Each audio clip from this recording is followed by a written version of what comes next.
নমস্কার। আজকে শোনাতে চলেছি সুবোধ ঘোষের লেখা একটি ছোট গল্প, গনগনির মাঠ। সঙ্গে থাকুন। এই সেই শিলাবতী নদী, আর নদীর তীরে ওই মাঠের নাম গনগনির মাঠ। আজও বর্ষার দিনে গিরিমাটি ধোয়া গেরুয়া রঙের ঢল নামে শিলাবতীর বুকে। প্লাবনের জলে গলে যায় শালবনের মাটি, ভেসে যায় কত শালতরুর মৃতদেহ। কে জানে কত হাজার বছর ধরে উত্তর মেদিনীপুরের অরণ্য তার জীবনের হর্ষ ও বেদনা শিলাবতীর জলে এইভাবে ভাসিয়ে দিয়ে আসছে। গনগনির মাঠ যেন অতি অতীতের এক উদ্ভিদ রাজ্যের সমাধিভূমির স্মৃতি আজও ধারণ করে রয়েছে। মানুষের পথ চলার চিহ্ন তখনও জেগে ওঠেনি যে বনের মাটিতে। সেই বনের উদ্ভিদ বন্যার স্রোতে ভেসে গিয়ে পুঞ্জীভূত হয়েছিল, আর পঞ্চভূতেরই রহস্যের স্পর্শে হাজার হাজার বছর ধরে অভিভূত হয়ে পাথর হয়ে গিয়েছিল। সেই বিস্ময়ের একটি প্রাচীন আশ্রয় এই গনগনির মাঠ। খড়গপুর হতে 20 ক্রোশ দূরে বগরি কৃষ্ণনগরের প্রান্তে এসে দাঁড়ালে দেখা যাবে গনগনির মাঠে আজও পাথর হয়ে পড়ে রয়েছে প্রাচীন বনস্পতির দেহ। গ্রামের মানুষ বলে এই পাথর ঠিক পাথর নয়। যতুগৃহ পুড়ে যাবার পর মাতা কুন্তীর সঙ্গে পঞ্চপাণ্ডব এসে ঠাঁই নিয়েছিলেন যে অরণ্যে, এখানেই ছিল সেই অরণ্য, এবং এই গনগনির মাঠেই একদিন দ্বিতীয় পাণ্ডব ভীম বক্রাক্ষসের প্রাণ সংহার করেছিলেন। পাথর নয়, সেই নিহত বক্রাক্ষসেরই কতগুলি অস্থি পড়ে রয়েছে গনগনির মাঠে। ওই তো সেই ভিকনগর গ্রাম। ভিক্ষাজীবী বনবাসী পঞ্চপাণ্ডব থাকতেন সেখানে। বগরি কৃষ্ণনগরের কাল্পনিক ইতিহাস গনগনির মাঠে বক্রাক্ষসের অস্থি হয়ে পড়ে রয়েছে, আর সত্যিকারের ইতিহাসের পরিচয় নিয়ে দাঁড়িয়ে আছে কৃষ্ণরায়জির মন্দির। বগরির প্রথম রাজা গজপতি সিংহের মন্ত্রী রাজ্যধর রায় এই মন্দির নির্মাণ করেছিলেন। মন্দিরের বিগ্রহ শ্রীকৃষ্ণ, আর রাজা রঘুনাথ সিংহ একদিন ওই কৃষ্ণমূর্তির পার্শ্বে স্থাপন করলেন শ্রীরাধার মূর্তি। অরণ্য অঞ্চলের এক ক্ষুদ্র জনপদের জীবনে ওই যুগল মূর্তির প্রতিষ্ঠায় যে আনন্দ প্রতিষ্ঠিত হয়েছিল, তার পরিচয় আজও বর্ষে বর্ষে সহর্ষে জেগে ওঠে প্রতি দোল পূর্ণিমার মন দোলানো দিনে। মেলা বসে যায় মন্দিরের চারিদিকে, আর সমাগত বহু মানুষের কলরবে প্রাচীন বগরির একটি আনন্দ মুখরিত ইতিহাসের নীরব স্মৃতি যেন কিছুক্ষণের জন্য আবার মুখর হয়ে ওঠে। কিন্তু গনগনির মাঠের সান্ধ্য অন্ধকার যেন এই উৎসব হতে দূরেই সরে থাকে। এই মাঠ যেন সত্য সত্যই নীরবে একটি প্রস্তরীভূত বেদনাকে সহ্য করছে, বগরি কৃষ্ণনগরের বাস্তব ইতিহাসেরই একটি ঘটনার বেদনা। ইংরেজদের ইস্ট ইন্ডিয়া কোম্পানি তখন বঙ্গভূমির ভূমিসত্ত্বের রীতিনীতি উলটপালট করে দিয়ে নতুন এক বন্দোবস্তের অভিযান চালিয়েছেন। বগরি কৃষ্ণনগরের রাজা ছত্র সিং শুনলেন আর রাজত্ব করা চলবে না। কোম্পানি জানিয়ে দিয়েছে ওই গড়ের দখল ছেড়ে দিতে হবে। পাইক লস্কর আর সৈন্য নিয়ে নিজের ইচ্ছা মতো তার এই 20 পুরুষের রাজ্য শাসন করার অধিকার আর তার নেই। কর দিতে হবে ইংরেজদের কোম্পানিকে। প্রজাদের মধ্যে যারা পুরুষানুক্রমে নিষ্কর ভূমি ভোগ দখল করে আসছে, তাদেরও নতুন বন্দোবস্ত মেনে নিতে হবে। সেসব নিষ্কর জমি বাজেয়াপ্ত করে খাস করে নেবে কোম্পানি। আপত্তি জানিয়েছিলেন রাজা ছত্র সিং, এবং কোম্পানির এই নতুন বন্দোবস্তের প্রস্তাব প্রত্যাখ্যানও করেছিলেন। কিন্তু 1 মাস পরেই এক প্রভাতে ঘুম থেকে চমকে জেগে উঠলেন। শুনলেন শিলাবতীর অপর পারে অরণ্যের অন্তরালে ইংরেজদের একটি তোপ গর্জন করে উঠল। কেঁপে উঠল ক্ষুদ্র বগরির গড়ের প্রাচীর। প্রতিবাদ দমন করার জন্য এগিয়ে এসেছে কোম্পানির সশস্ত্র বাহু। বিচলিত হলেন রাজা ছত্র সিং। ওই গর্জনের কাছেই এখন আত্মসমর্পণ করতে হবে, আর কোনো উপায় নেই। ভীত ও বিষণ্ণ রাজা ছত্র সিং ধীরে ধীরে অগ্রসর হয়ে দাঁড়ালেন এসে তার গড়েরই দুয়ারের কাছে। তাকিয়ে রইলেন শিলাবতীর অপর পারে ঘন অরণ্যের দিকে। বর্ষার ঢল নেমেছে শিলাবতীর বুকে। দুকুল ছাপিয়ে ছুটে চলেছে গেরুয়া রঙের স্রোত। বুঝতে পারেন ছত্র সিং, এই ঢল ফুরিয়ে গিয়ে শিলাবতী শান্ত হয়ে যাওয়ার সঙ্গে সঙ্গেই কোম্পানির ফৌজ নদী পার হয়ে ছুটে আসবে এই গড়ের দুয়ার চূর্ণ করার জন্য। রাজা ছত্র সিং সম্মুখে এসে দাঁড়ালেন এক যুবক, এর সঙ্গে কতিপয় নায়েক প্রজা। যুবকের ভ্রুরেখার মধ্যে যেন প্রচণ্ড এক বিদ্রোহ থেকে থেকে কেঁপে উঠছে। বন্য স্বাধীনতায় লালিত নায়েক প্রজাদেরও চোখ আর মুখে যেন এক দুরন্ত সংকল্পের ছায়া ফুটে উঠেছে। রাজা ছত্র সিং বিষণ্ণভাবে বললেন, বিদায় দাও অচল সিং। যুবক বললেন, কোথায় যাবেন আপনি? ছত্র সিং বললেন, যাব নদীর ওপারে, ইংরেজদের শিবিরে। যুবক বলল, কেন? ছত্র সিং জানালেন, ক্ষমা চাইতে, আত্মসমর্পণ করতে। অচল সিংহের দুই চক্ষু জ্বলে উঠল। কেন? ছত্র সিং বলেন, এছাড়া আর কি উপায় আছে? কে বাঁচাবে আমাকে? রাজত্বের অধিকার আর এই গড়ের দুয়ার রক্ষা করবার শক্তি কই আমার?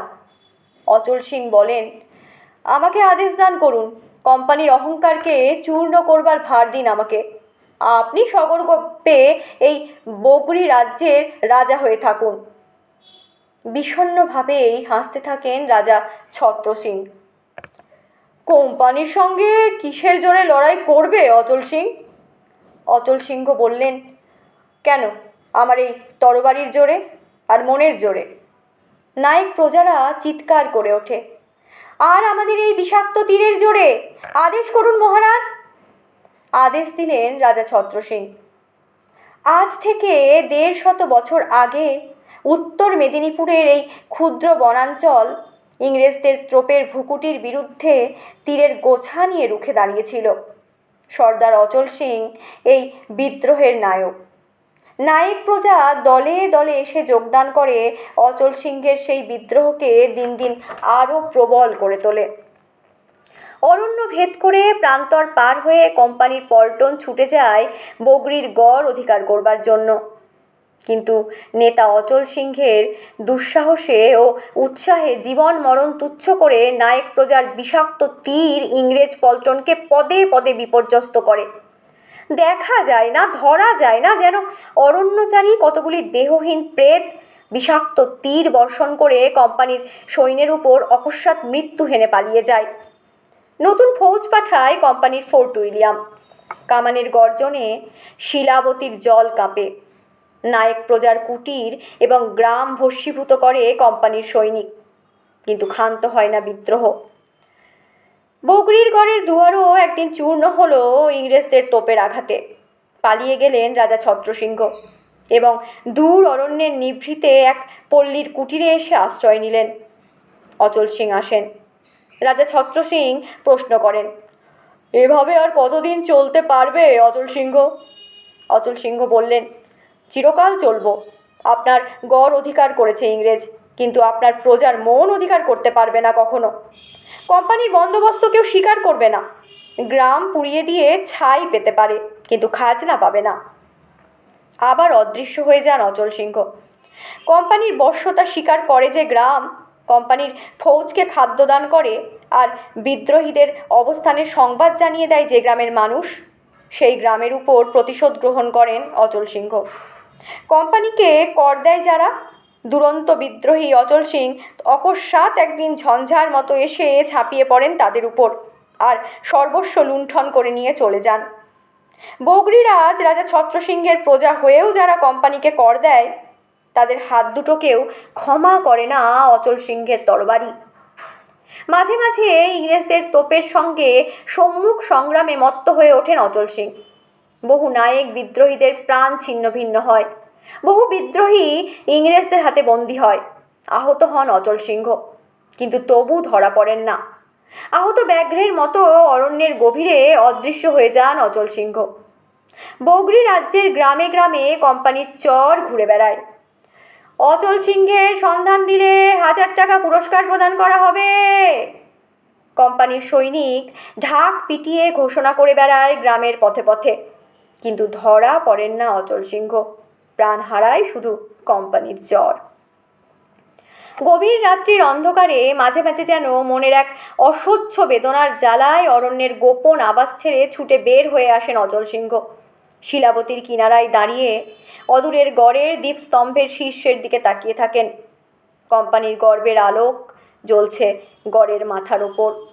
চোখ জ্বলে ওঠে অচল সিংহের এবং প্রতিজ্ঞা করেন, প্রাণ থাক আর থাক, 5,000 মশালের আগুন নিয়ে ঘিরে ধরতে হবে ওই গড়ের সুপ্ত এক বিজাতীয় দর্পকে, পুড়িয়ে ভস্ম করে দিতে হবে।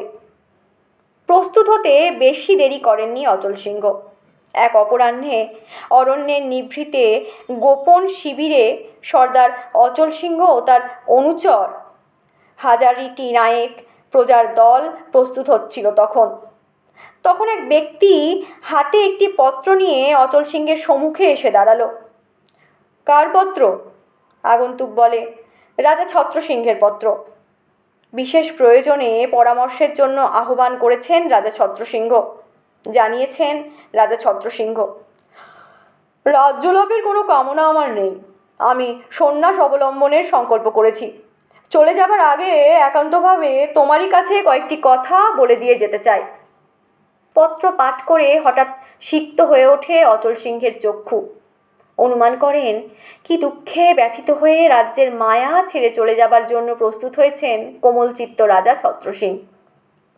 সেই সন্ধ্যায় নায়েক বিদ্রোহীদের হাতে হাতে মশাল আর জ্বলে উঠল না। চললেন সর্দার অচল সিংহ।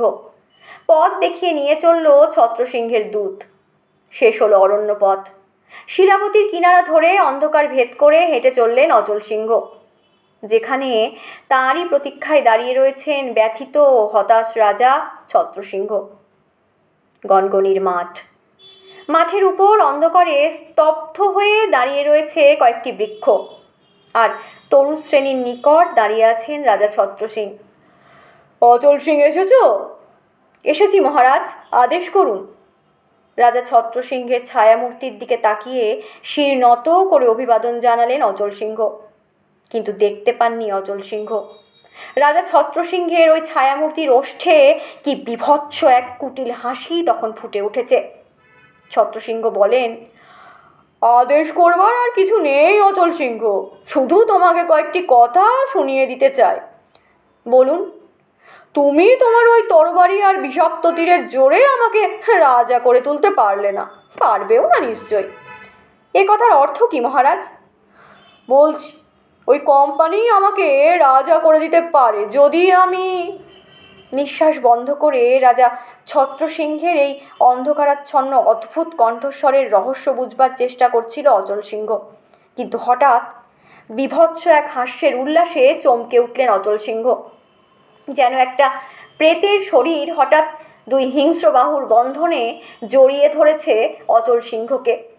রাজা ছত্রসিংহ দুই হাতে খল ভল্লুকের মতো আঁকড়ে ধরেছেন অচল সিংহের শরীর।